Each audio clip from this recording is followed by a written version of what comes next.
Hello friends, you are welcome to my channel Roop classes. हम पढ़ रहे थे 12th क्लास की केमिस्ट्री, बायोमोलिक्यूल 14 चैप्टर जैव अणु। उसमें नेक्स्ट हम पढ़ेंगे प्रोटीन के बारे में। प्रोटीन ग्रीक वर्ड है, प्रोटियोस से बना है। प्रोटियोस का मीनिंग होता है प्राथमिक या अति महत्वपूर्ण। यह शरीर की वृद्धि व अनुरक्षण का कार्य करते हैं, टूट फूट मरम्मत का कार्य करते हैं। सभी प्रोटीन अल्फा अमीनो अम्लों के बहुलक होते हैं। अल्फा अमीनो अम्लों के बहुलीकरण से क्या बनते हैं? प्रोटीन बनते हैं, जो पेप्टाइड बॉन्ड के द्वारा जुड़े रहते हैं। जैसे कार्बोहाइड्रेट में मोनोसैकेराइड के बीच में कौन सा बॉन्ड होता है? ग्लाइकोसाइडिक बॉन्ड होता है। ऐसे ही प्रोटीन में अमीनो अम्लों के बीच में कौन सा बंध होता है, बॉन्ड होता है? पेप्टाइड बॉन्ड होता है। तो यानी बहुत सारे अमीनो अम्ल जुड़कर बनाते हैं प्रोटीन।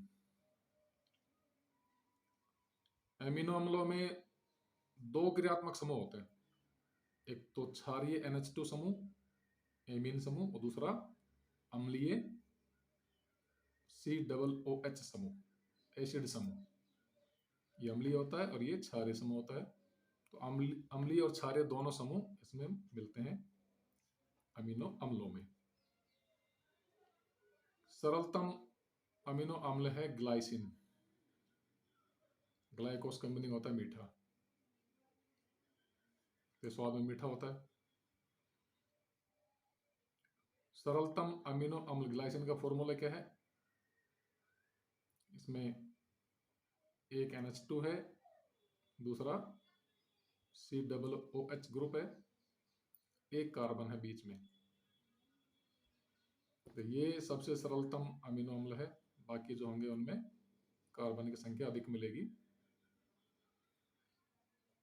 अमीनो अम्ल का सामान्य सूत्र RCHCOOH NH2। दो तो क्या हो गए? क्रियात्मक समूह हो गए, क्षारीय और अम्लीय, और बीच में क्या होंगे?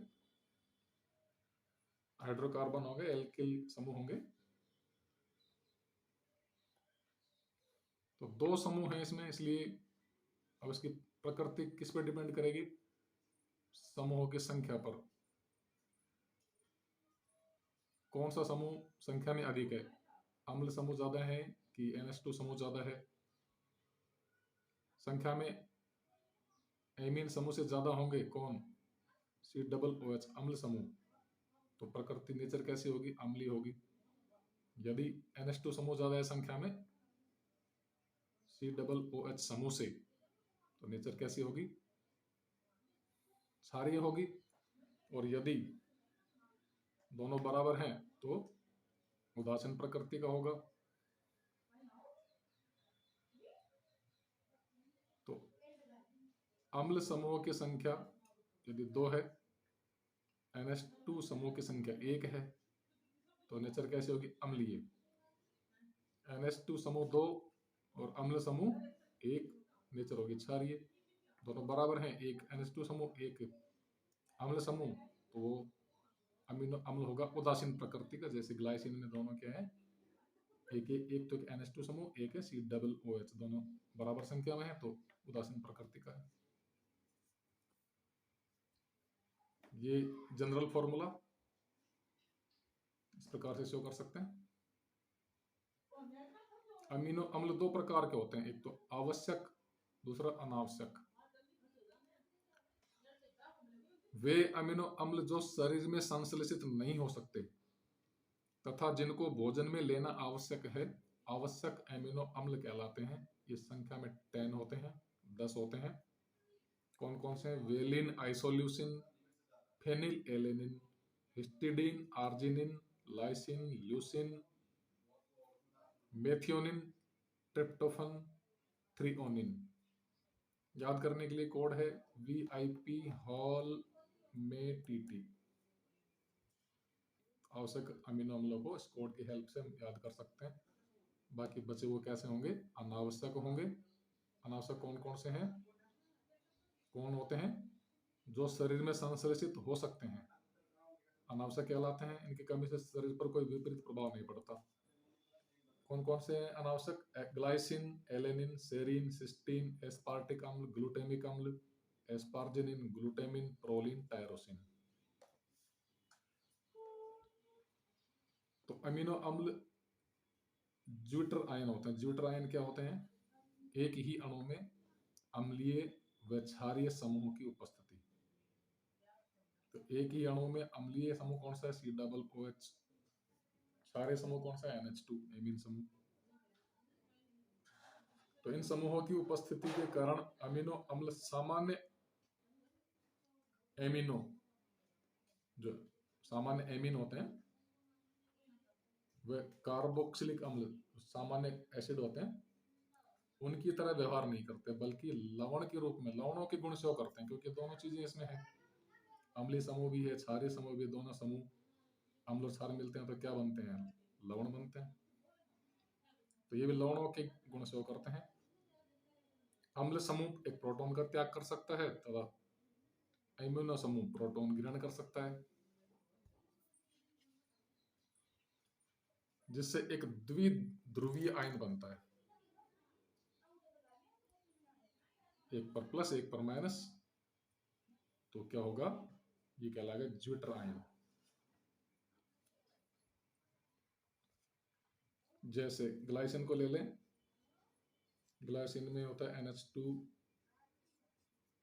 CH2 COOH, ये अम्ल समूह, ये क्षारीय समूह। तो अम्ल कौन होते हैं? जो प्रोटॉन देते हैं। तो ये प्रोटॉन दे सकता है, ये H+ को त्याग देगा, तो यहां पर क्या आएगा? COO-, CH2 तो रहेगा ही। ये एक प्रोटॉन ग्रहण कर सकता है क्योंकि इस पर लोन पेयर हो सकता है। ये जो प्रोटॉन का त्याग करेगा,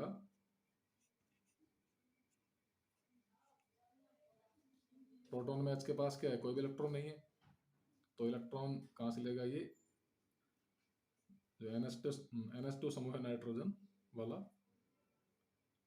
NH2 समूह में नाइट्रोजन से लोन पेयर लेकर बंध बना लेगा। ये हो जाएगा NH3। NH2 तो पहले से एक H और जुड़ेगा, तो इसकी कमी पूरी हो जाएगी और इसके पास जो इलेक्ट्रॉन है ये बंध बनाने में काम आ जाएंगे, और इस पर क्या आएगा? प्लस आएगा। तो द्विध्रुवीय संरचना, दो ध्रुव बन गए, प्लस माइनस। तो ये कहलाता है ज्यूटर आयन। तो अमीनो अम्ल क्या होते हैं? ज्यूटर आयन होते हैं, द्विध्रुवीय आयन होते हैं।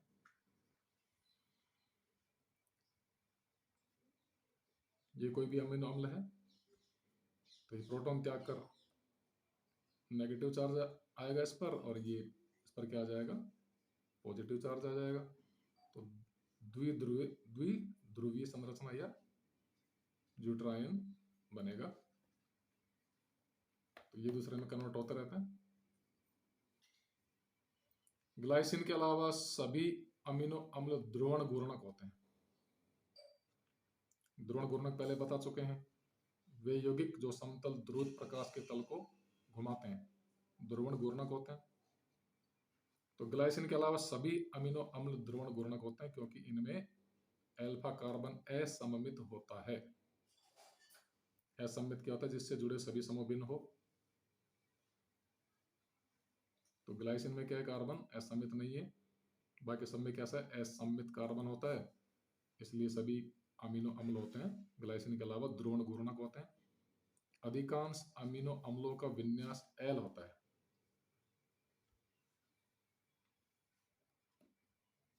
जिसे NH2 समूह को बाईं ओर लिखकर दर्शाया जाता है। लेफ्ट साइड में होता है NH2 समूह, इसलिए इनका विन्यास होता है एल। पेप्टाइड बॉन्ड वह बंध जो एक अमीनो अम्ल के कार्बोक्सिलिक अम्ल समूह तथा दूसरे अमीनो अम्ल के एमिनो समूह के संगनन से बनता है। अम्ल समूह और एमीन समूह में से वाटर का निष्कासन होगा, जल हटेगा, और जो बचेगा वो क्या बनेगा, पेप्टाइड बंध कहलाता है। इसे CONH समूह द्वारा दर्शाते हैं। तो वह बंध जो एक अमीनो अम्ल के कार्बोक्सिलिक अम्ल समूह तथा दूसरे अमीनो अम्ल के एमिनो समूह के संगठन से बनता है, पेप्टाइड बंध कहलाता है। इसे CONH समूह द्वारा दर्शाते हैं। तो यहाँ हम दो अमीनो अम्ल ले रहे हैं, तो ये ले लिया RCH NH2COOH, दूसरा भी ये RCH NH2COOH। तो दोनों में से एक का तो अम्ल समूह में से OH निकालेंगे, हटाएंगे, दूसरे में से NH2 समूह में से H लेंगे, और क्या बनेगा, इनको मिलने से क्या बनेगा, वाटर बनेगा, H2O। H2O हट जाएगा, बचेगा क्या, CONH बचेगा। तो ये CONH समूह ये क्या है, ये बॉन्ड कौन सा कहलाएगा, पेप्टाइड बंध कहलाएगा। ये डाइपेप्टाइड है क्योंकि दो अमीनो अम्लों के संयुक्त होने से बना है। यदि 3 अमीनो अम्ल हो, जैसे ये 2 है, एक आगे इधर और हो या इधर और हो एक तीसरा, तो उनके बीच में भी एक बॉन्ड बनेगा इसी प्रकार का, तो वो कहलाएगा ट्राइपेप्टाइड। इसमें 3 अमीनो अम्ल संयुक्त होते हैं, 4 होंगे तो टेट्रापेप्टाइड, 5 होंगे तो पेंटापेप्टाइड, 6 होंगे तो हेक्सापेप्टाइड, बहुत सारे अमीनो अम्ल पेप्टाइड बॉन्ड से जुड़ेंगे तो पॉलीपेप्टाइड। तो पॉलीपेप्टाइड जिसमें 100 से अधिक अमीनो अम्ल अवशेष होते हैं तथा जिनका आणविक द्रव्यमान 10,000 डाल्टन या U से अधिक होता है, प्रोटीन कहलाता है। डाल्टन में भी व्यक्त करते हैं आणविक द्रव्यमान को, या U से भी करते हैं। इंसुलिन प्रोटीन में 51 अमीनो अम्ल होते हैं, जनरली 100 से अधिक होते हैं। आणविक प्रकृति के आधार पर प्रोटीन 2 प्रकार के होते हैं। रेशेदार प्रोटीन नंबर 1, जब पॉलीपेप्टाइड श्रृंखलाएं समांतर होती हैं तथा हाइड्रोजन व डाइसल्फाइड बॉन्ड्स के द्वारा जुड़ी रहती है तो रेशे जैसी संरचना बनती है। ये प्रोटीन जल में अविलय होती हैं। तो रेशेदार प्रोटीन कौन सी है, एग्जाम्पल केराटिन प्रोटीन जो बाल, नाखून व रेशम में पाई जाती है, तथा मायोसिन प्रोटीन जो मांसपेशियों में पाई जाती है। तो ये है केराटिन और मायोसिन कैसी हैं, रेशेदार प्रोटीन है। दूसरी है गोलिकाकार प्रोटीन, दानेदार प्रोटीन।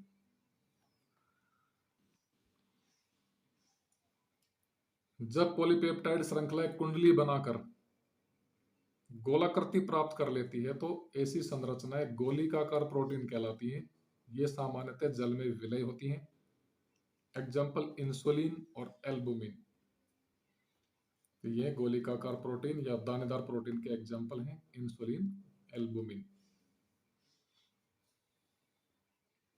तो प्रोटीन के प्रकार 2 हो गए, रेशेदार और गोलिकाकार। प्रोटीन की संरचना, प्रोटीन की 4 प्रकार की संरचना होती है। एक तो प्रोटीन की प्राथमिक संरचना, पेप्टाइड बंधों से जुड़े अमीनो अम्लों की एक सीधी श्रृंखला।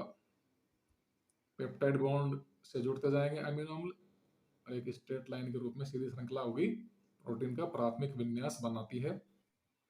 इस संरचना से अमीनो अम्लों की प्रकृति, अमीनो अम्ल की नेचर क्या है, एसिडिक है या बेसिक है, अम्लीय है या क्षारीय, संख्या कितनी है, संख्या के बारे में पता चलता है कि अमीनो अम्ल कितनी संख्या में, 4 अमीनो अम्ल हैं कि 20 हैं कि 50 हैं कि 200 हैं।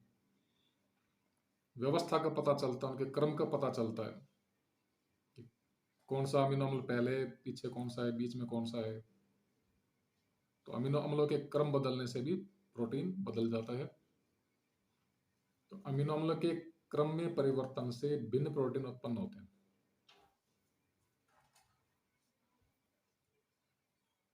दूसरी संरचना है द्वितीयक संरचना, सेकेंडरी स्ट्रक्चर। यह प्रोटीन में उपस्थित पॉलीपेप्टाइड श्रृंखला की व्यवस्था बताती है। जो पॉलीपेप्टाइड चेन है, प्राथमिक में तो एक सीधी चेन है, द्वितीयक में क्या होगी, दो प्रकार की संरचना होती है, एक तो फीते के समान, रबर के समान, रिबन के समान। एक तो फीते या रिबर के समान, एक तो फीते या रिबन के समान अल्फा हेलिक्स संरचना। इसमें पॉलीपेप्टाइड श्रृंखलाएं दक्षिणावर्ती पेच या रिबन के समान मुड़ी रहती है, जैसे रिबन फीता होता है मुड़ा रहता है, इस प्रकार से दिखा रखा है, जैसे फीता इस प्रकार से तो होता है। कुल मिला के इस तरह की संरचना ये है अल्फा हेलिक्स संरचना। तो इसमें पॉलीपेप्टाइड श्रृंखलाएं दक्षिणावर्ती पेच या रिबन के समान मुड़ी रहती है, जिसमें प्रत्येक अमीनो अम्ल का NH समूह कुंडली के अगले मोड़ पर स्थित कार्बोनिल या CO समूह के साथ हाइड्रोजन बंध बनाता है, H बॉन्ड बनाता है। तो यह है अल्फा हेलिक्स संरचना। यह है प्रत्यास्थ संरचना होती है जो रेशेदार प्रोटीनों में पाई जाती है, जैसे बाल, ऊन। तो रिबन के समान या फीते के समान संरचना होती है, जिसमें अमीनो अम्ल का NH समूह अगले मोड़ पर जो मिलेगा CO समूह, उसके साथ क्या बनाएगा, हाइड्रोजन बंध बनाता है। हाइड्रोजन बॉन्ड क्या होता है, जब हाइड्रोजन दो अधिक विद्युत ऋणी परमाणुओं के बीच में आ जाता है, तो बना बंध कहलाता है हाइड्रोजन बॉन्ड। दूसरी संरचना है बीटा प्लीटेड शीट संरचना। तो इसमें पॉलीपेप्टाइड श्रृंखलाएं लहरदार प्लीटेड परत या शीट के समान संरचना बनाती है, जिसमें ये श्रृंखलाएं हाइड्रोजन बंधों द्वारा एक दूसरे के विपरीत दिशा में जुड़ी रहती है। ये लेयर सी है, जैसे ये फोल्ड की तरह, ये इधर, ये फोल्ड इधर गया, फिर इधर मुड़ गया, इधर इधर, इस प्रकार से, जैसे साड़ी फोल्ड होती है इस प्रकार से। इस प्रकार की संरचना युक्त प्रोटीन मुलायम होती है। इसके बाद तृतीयक संरचना है। यह द्वितीयक संरचना के और अधिक वलनों, इसमें और ज्यादा फोल्ड हो जाते हैं, और अधिक वलनों या लिपटने को प्रदर्शित करती है। इससे रेशेदार व गोलिकाकार आणविक आकृति बनती है, आणविक आकृतियां बनती है। प्रमुख बल जो प्रोटीन की 2 डिग्री व 3 डिग्री संरचनाओं को स्थायित्व प्रदान करते हैं, hydrogen bond, disulphide bond, van der Waal bond तथा स्थिर विद्युत आकर्षण बल होते हैं। फोर्थ है चतुष्क संरचना। कुछ प्रोटीन 2 या 2 से अधिक पॉलीपेप्टाइड श्रृंखलाओं की बनी होती है। कुछ प्रोटीन में क्या होती है, अधिक पॉलीपेप्टाइड श्रृंखलाएं होती हैं, 2 से अधिक, जिन्हें उप इकाइयां कहते हैं, जिनकी एक दिक् स्थान व्यवस्था, स्पेस में दिक् स्थान व्यवस्था को चतुष्क संरचना कहते हैं। तो ये प्राथमिक संरचना है, एक सीधी रेखा की तरह। ये द्वितीयक, जो 2 प्रकार की रिबन या फीते के समान, दूसरी प्लीटेड संरचना लहरदार परत के समान, तीसरी तृतीयक संरचना, और चौथी चतुष्क संरचना।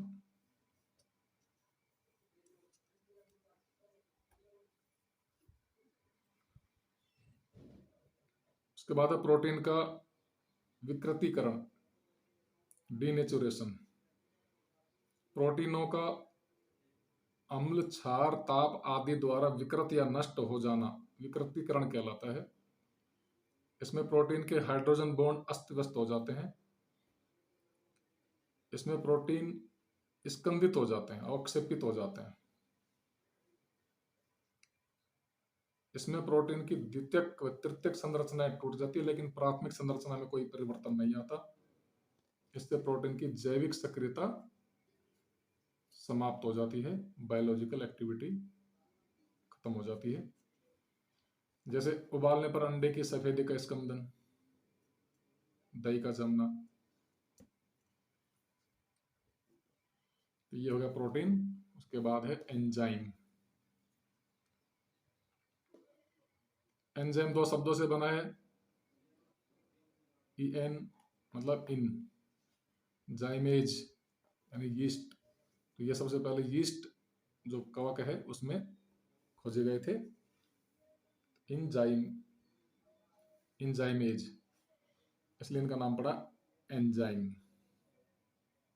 ये जैव उत्प्रेरक होते हैं।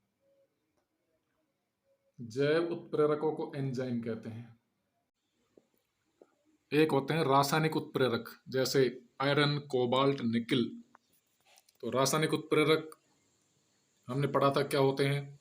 वे पदार्थ जो स्वयं अप्रभावित रहकर अभिक्रिया के वेग को परिवर्तित कर देते हैं, उत्प्रेरक कहलाते हैं। और अब हम क्या पढ़ रहे हैं, जैव उत्प्रेरक। जैव उत्प्रेरकों को एंजाइम कहते हैं, जो ऑर्गेनिक होते हैं। जो लगभग सभी एंजाइम गोलिकाकार प्रोटीन होते हैं। एंजाइम की नेचर क्या होती है, प्रोटीन, प्रोटीन के बने होते हैं। प्रोटीन भी कौन सी, गोलिकाकार। एंजाइम क्रिया विशिष्ट होते हैं, अर्थात विशेष क्रिया या विशेष क्रियाधार को उत्प्रेरित करते हैं। एंजाइम की खास नेचर होती है, हर जगह काम नहीं करते, किसी विशेष पदार्थ पे क्रिया करते हैं या विशेष क्रियाधार को उत्प्रेरित करते हैं। इनके नाम के अंत में क्या आता है, एज लगता है, जैसे माल्टेज। तो माल्टेज क्या करता है, माल्टोज शर्करा को ग्लूकोज में बदलता है। ऐसा नहीं है कि यूरिया को किसी में बदलेगा, सिर्फ माल्टोज को ही ग्लूकोज में कन्वर्ट कर सकता है। अगर माल्टो शर्करा है, माल्टेज एंजाइम काम में लेंगे तो ग्लूकोज मिल जाएगी।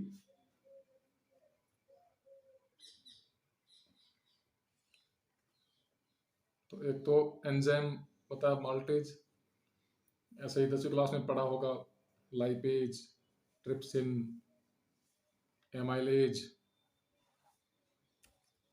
ऑक्सीडोरिडक्टेज। तो ये एक क्रियाधार का ऑक्सीकरण, क्रियाधार क्या होता है, सबस्ट्रेट जिस पर एंजाइम क्रिया करते हैं। एक क्रियाधार का ऑक्सीकरण तथा दूसरे का अपचयन उत्प्रेरित करते हैं। तो वो होते हैं एंजाइम कौन से, ऑक्सीडोरिडक्टेज। अभिक्रिया में इनकी सूक्ष्म मात्रा ही पर्याप्त रहती है। तो एंजाइम भी रासायनिक उत्प्रेरकों के समान अभिक्रिया की सक्रियण ऊर्जा को कम करते हैं। सक्रियण ऊर्जा क्या होती है, एक एनर्जी गैप होता है जिसको सामान्य अणु उत्पाद में बदलने से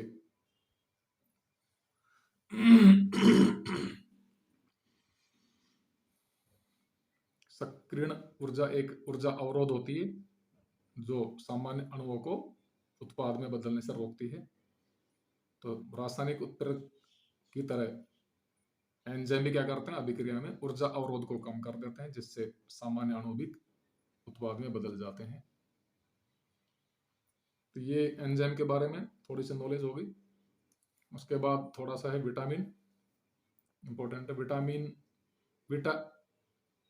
विटामाइन, वाइटल प्लस एमीन, जैविक एमीन, दो शब्दों से मिलकर बना है, वाइटल प्लस एमीन से। विटामिन शब्द फुंक ने दिया।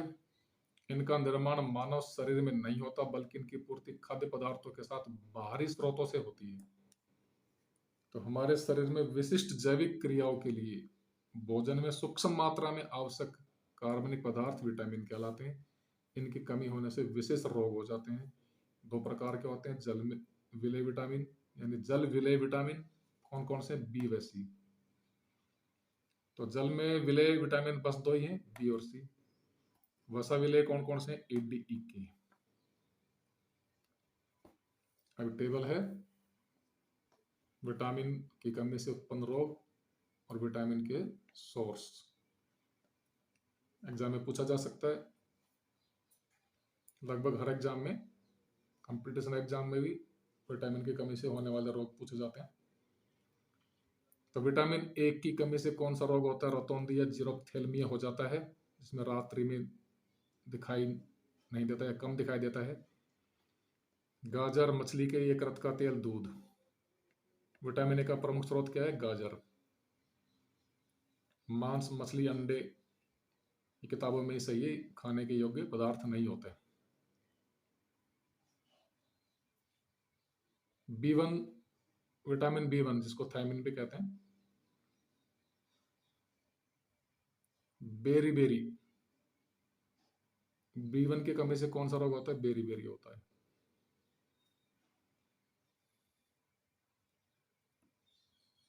सोर्स क्या है इसके, खमीर, जो कवक होती है, यवक कवक होती है, खमीर ये कवक होती है। दूध, हरी सब्जी, दालें। विटामिन B2 जिसको राइबोफ्लेविन भी कहते हैं, इससे कौन सा रोग होता है, राइबोफ्लेविनोसिस, ओष्ठ विदरण, किलोसिस, ओठ फट जाते हैं। दूध, अंडे की सफेदी, यकृत। विटामिन B6 पिरिडोक्सिन, इसकी कमी से रक्त की कमी आ जाती है, पाचन तंत्र कमजोर हो जाता है। सोर्स क्या है, खमीर, दूध, अंडपीत, दालें। विटामिन B12 इसकी कमी से पर्नीशियन एनीमिया हो जाता है। आरबीसी में हीमोग्लोबिन की कमी आना पर्नीशियन एनीमिया कहलाता है। सोर्स मांस, मछली, अंडा, दही। छठा विटामिन है विटामिन सी, एस्कॉर्बिक अम्ल कहते हैं इसको। विटामिन सी की कमी से स्कर्वी रोग हो जाता है, मसूड़ों में खून आना लक्षण है इसका। विटामिन सी के स्रोत हैं आंवला, नींबू, संतरा। खट्टे फलों में विटामिन सी पाई जाती है। सबसे अधिक विटामिन सी आंवला में होती है। विटामिन डी इसकी कमी से रिकेटस रोग हो जाता है, जिसमें हड्डियां भंगुर प्रकृति की हो जाती हैं। सबसे अधिक मिलता है सूर्य के प्रकाश में, मछली, योग। विटामिन ई इसको प्रजनन हार्मोन भी कहते हैं, इसकी कमी से आरबीसी भुरभुरी हो जाती है, स्मूथ न रहकर सतह कैसे हो जाती है, भुरभुरी हो जाती है। सोर्स है इसका सूर्यमुखी का तेल, गेहूं, अंकुर तेल।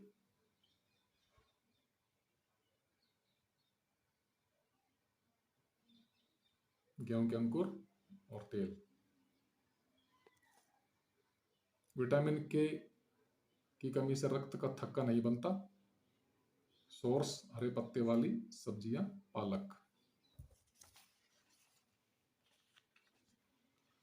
उसके बाद है हार्मोन। 10th में पढ़ा होगा, अंतःस्त्रावी ग्रंथियों, जो नलिका विहीन ग्रंथियां होती है, अंतःस्त्रावी ग्रंथियों से उत्सर्जित जटिल कार्बनिक पदार्थों को हार्मोन कहते हैं। ये ग्रंथियां अपने स्राव को सीधे रक्त में डालती हैं, नलिका विहीन ग्रंथियां होती हैं, तथा रक्त इन्हें उपयुक्त स्थान पर पहुंचा देता है। हार्मोन को रासायनिक दूत भी कहा जाता है। रासायनिक प्रकृति के आधार पर हार्मोन 3 प्रकार के होते हैं, steroid, polypeptide, amino hormone.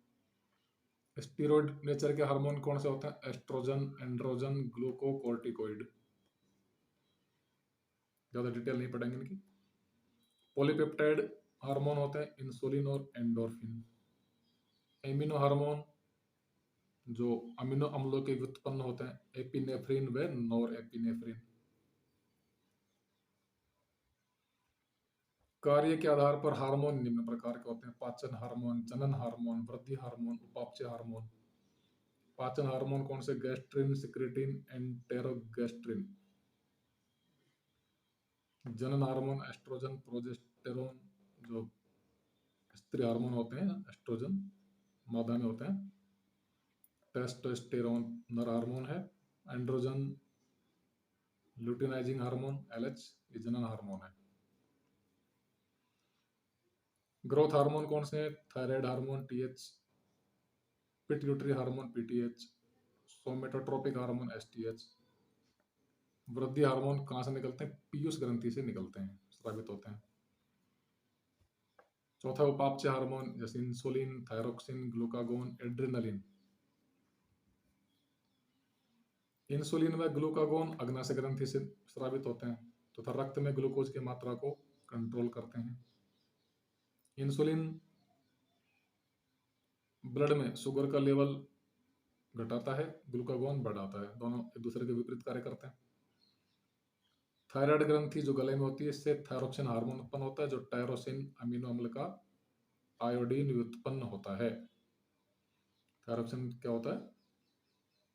Tyrosine नामक अमीनो अम्ल का आयोडीन व्युत्पन्न होता है। तो भोजन में आयोडीन की कमी हो तो उससे क्या होगा? थायरोक्सिन हार्मोन पर्याप्त नहीं बनेगा। थायरोक्सिन हार्मोन की कमी से यानी आयोडीन की कमी से गला फूल जाता है, फूल कर लटक जाता है, जिसे गलगंड या घेंगा रोग कहते हैं, गोइटर रोग कहते हैं। मनुष्य में थायराइड ग्रंथि की संख्या एक ही होती है। एड्रिनल कॉर्टेक्स से निकलने वाले हार्मोन ग्लूकोकोर्टिकोइड क्या काम करते हैं? कार्बोहाइड्रेट उपापचय को नियंत्रित करते हैं।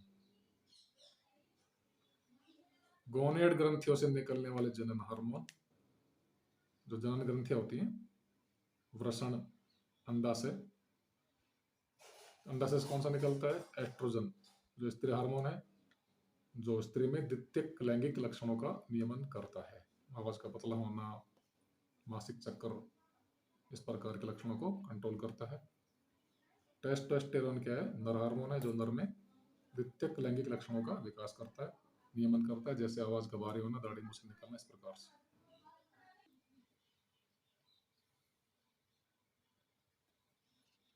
तो आज के लिए इतना ही। नेक्स्ट हम पढ़ेंगे अगले वीडियो में न्यूक्लिक अम्ल पढ़ेंगे, DNA RNA के बारे में पढ़ेंगे। Thanks for watching my video.